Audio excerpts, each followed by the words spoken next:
যাবেন, ইমাম সাজদায় থাকলে সাজদায় যাবেন, সময় দিতে হবে। আল্লাহু আকবার বলে আপনি দাঁড়াবেন, সময় থাকতে হবে।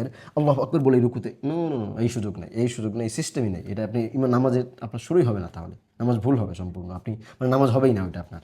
এজন্য খুব মানে বি কেয়ারফুলি, খুব কেয়ারফুল হয়ে এই আল্লাহু আকবার তাকবীরে তাহরিমাটা দিবেন। এরপরে যদি আপনি একা নামাজ পড়েন তাহলে সানা পড়লেন, সানা সুবহানাকাল্লাহ ওটা পড়লেন, সূরা ফাতিহা পড়লেন, অন্য একটা সূরা মিলাইলেন। আর যদি ইমামের সাথে পড়েন তাহলে চুপচাপ থাকেন। ইমামের কেরাত পড়াটাই আপনার জন্য যথেষ্ট। ইমাম যে কেরাতটা পড়তেছে এটাই আপনার জন্য যথেষ্ট। হাত আপনি এখানে বাঁধেন, এখানে বাঁধেন, এখানে বাঁধেন, সমস্যা নেই, সব ব্যাপারে আপনি হাদিস পাবেন।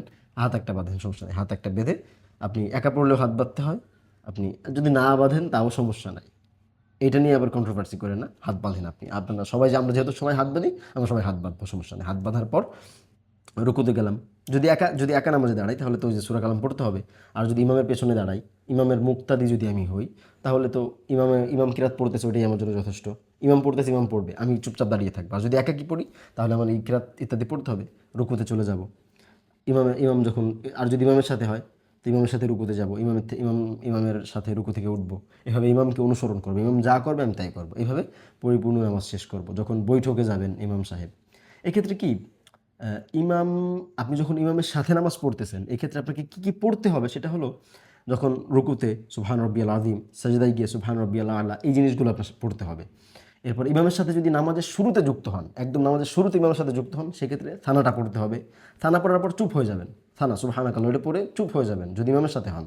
আর বাকি সূরা কালাম পড়তে হবে না, সূরা পড়তে হবে না। তবে ইমামের সাথে আল্লাহু আকবার বলবেন রুকুতে যাওয়ার সময়। ওঠার সময় ইমাম সামি আল্লাহু লিমান হামিদা বলবে, ওঠার পরে আপনি রব্বানা লাকাল হামদ বলবেন।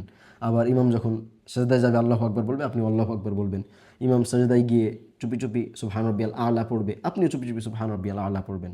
ইমাম, এটা হচ্ছে ইমামের সাথে পড়লেও এটা আপনি পড়বেন, ইমামের সাথে বা আপনি একাকী পড়লেও আপনি এটা পড়বেন। আল্লাহু আকবার বলে সুবহান রব্বিয়াল আ'লা, সুবহান রব্বিয়াল আযীম, এগুলো পড়ে পড়ে রাকাত শেষ করে এবার উঠে যাবেন। দ্বিতীয় রাকাত ধরেন। দ্বিতীয় রাকাতেও যদি ইমামের সাথে পড়েন তাহলে ইমাম সূরা কালাম পড়বে, আপনি চুপ থাকবেন। আর আপনি যদি একাকী পড়েন তাহলে আপনি সূরা কালাম পড়বেন। এভাবে দ্বিতীয় বৈঠক করবেন।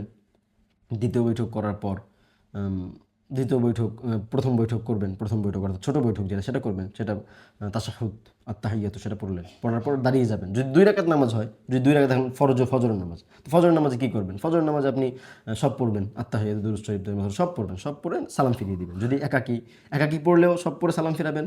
যদি ইমামের সাথে পড়েন তাও সব পড়ে, যদি সব শেষ হয়ে গেল, দেখেন ইমামের সাথে আপনি আছেন, আপনি তাশাহুদ, তারপর দুরূদ শরীফ সব আপনি পড়লেন। সব পড়ার পর আপনি দেখা গেল সব শেষ, ইমাম সাহেব এখন সালাম ফিরায় না, তো আপনি চুপচাপ বসে থাকেন। ইমাম সালাম ফিরাবে, তখন ইমামের সাথে সালাম ফিরিয়ে দিবেন, শেষ। আর যদি একাকী পড়েন, একাকী সব পড়ে